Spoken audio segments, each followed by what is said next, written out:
Hey nature photographers, it's Lee Hoy again, and I'm looking forward to this week's video because I've decided to do something that I hadn't really thought about before, but in my list of potential videos, this one was in there, and I thought, I think it'd be a good time to share it. I like jumping around on different topics.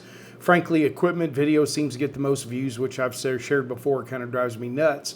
But what I wanted to address today is because it's something that can come into play for a lot of you. Now, I've shared in prior videos and other places online that I rarely crop an image, okay? And that's true. I rarely crop an image just because I like trying to capture it the way I want it.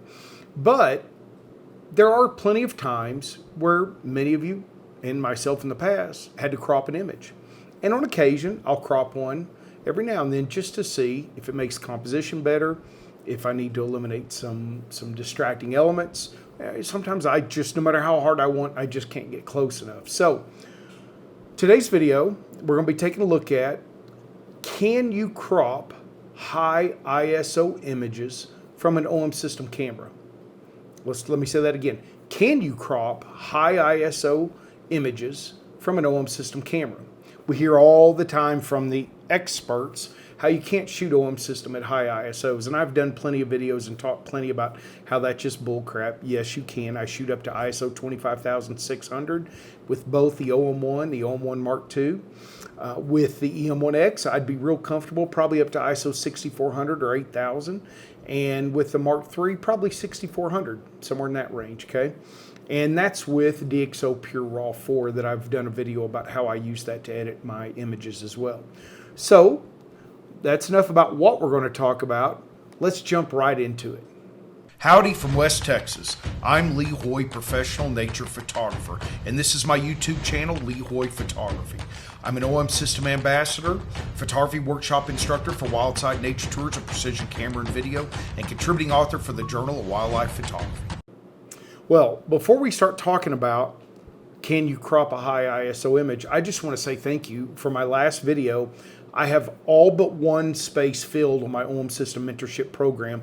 Now, I'm recording this on Monday, so that may fill up by the time you watch this video. But again, if you want to participate, please send me an email if it fills up, because if there's enough demand, I will create a second session for that. There's no better way to learn your OM system gear than through that mentorship program. All right, so I was in Patagonia back in April scouting for my future Patagonia wildlife and landscape workshops that'll be offered in April. And I'm looking forward to taking a group down there this next year in 2025. It was mind-blowing. Beautiful birds, not tons of species, but the ones that are there are very special. And of course, the landscape and the pumas were just idyllic, right? But I captured a shot of a beautiful finch, and I think it's called the Sierra finch. I can't remember the exact name right off the top of my head. He just wouldn't let me get closer, and it was the only shot of this particular species that I really liked the background, the head angle, but I couldn't, even at 1,000 millimeters, so I was at 500 millimeters, right, with the, using the 1.25 teleconverter on the 150 to 400, 4.5 lens. And even then, if I worked closer, the bird would have been higher up, and I don't like shooting way up high angles on birds. So I stood where I stood, knowing I wasn't quite as close as I'd like. And there's a branch that comes in above the bird that you'll see here in a minute that I don't really like.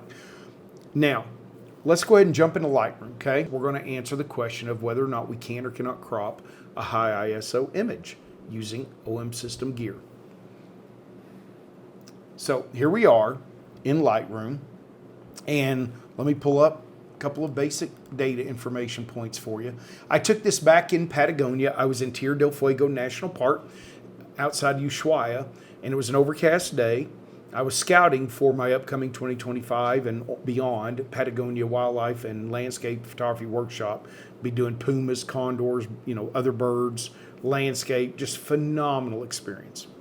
And for a West Texan to tell you I had one of the best steaks I've ever had in Argentina, that's saying something. Well, so this image currently is at the full 4:3 aspect ratio. Now, I told you I like my images 3:2, but I leave it in full aspect ratio to go into DxO Pure Raw 4 for pre-sharpening and noise reduction. Well, let's take a look at other information. So again, the OM-1 Mark II, the 150 to 400.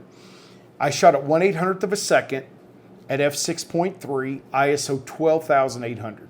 So I was pushing my shutter speed. I know what I can get away with hand holding using that combination. You may be able to do, may not be able to do as low, but for me, I know I can go much lower. I've shot at 1/80th of a second, no problem. But I don't really like to do that. I want the bird to be nice and sharp.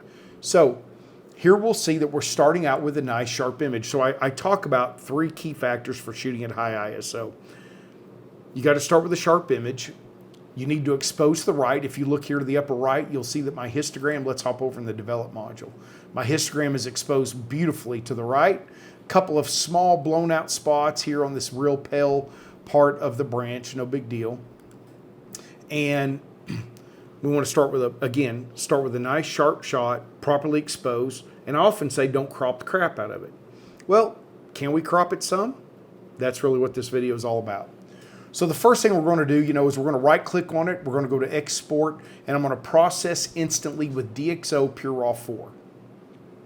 So we'll let DxO Pure Raw, you can see it's opening up down here. And I'm just going to click process now because all my settings are ready. If you're curious about those settings, go watch another video right up here, okay? That'll teach you how to use DxO Pure Raw 4. And now we're in here's our DxO Pure Raw 4 processed image. I want to go back to the original folder, so I'm going to right click and go to folder and library so that we can compare the original and the processed image side by side. So I'm in the library module.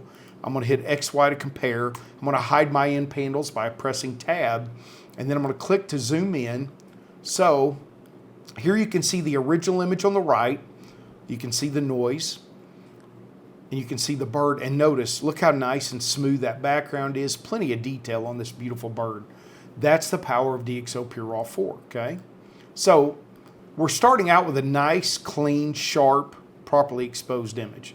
So let's get out of the compare, let's get our panels back, and let's just choose. So there's the original raw file, and there's our processed one. Now, you can see a couple of things here. Cropping will help me minimize this branch, and I'll probably have to clone some of it out. I don't like this branch, but cropping is going to eliminate that and eliminate this. Here's this bright spot right down here, and I couldn't really go right to eliminate it because I was going to put this branch closer to this bird's head. So, and I love this head angle. So let's see what we can do if we go into the develop module. We're not going to do anything else. I'm going to click crop, and remember, I like a 3:2 aspect ratio. Growing up shooting 35 millimeters, that's what I like. So let's start cropping this thing in, okay? And get this about here. I think I'm gonna like that. I hear I don't know if y'all can hear it, there's a hawk crying. I think a zone-tailed hawk is screaming right outside my house here. We'll have to go take a look here in a minute. Hold on, I gotta pause that. I think he might be right here. I gotta check, see what this hawk is. Hold on. Okay, I'm back. It was a zone-tailed hawk. That was pretty cool. I don't know if that might be a first. They nest not too far from my house, but I've never had them right here at the house before. Okay, so let's jump back into our video. Distractions by nature, right? Well, I kind of like this crop. Actually, I might move the bird down a hair more. Yeah, that might be a little far. There we go.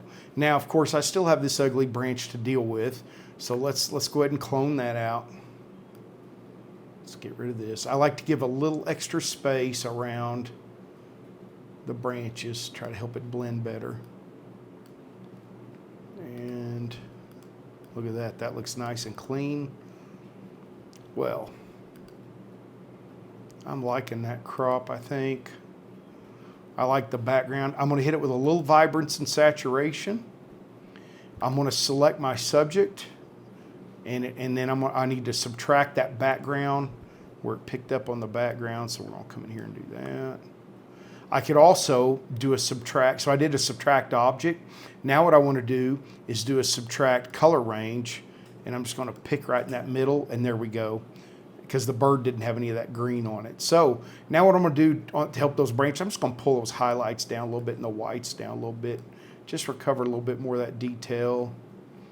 Honestly, I really don't know that this thing needs that much more. Let's see what a little vignetting does, just a hair.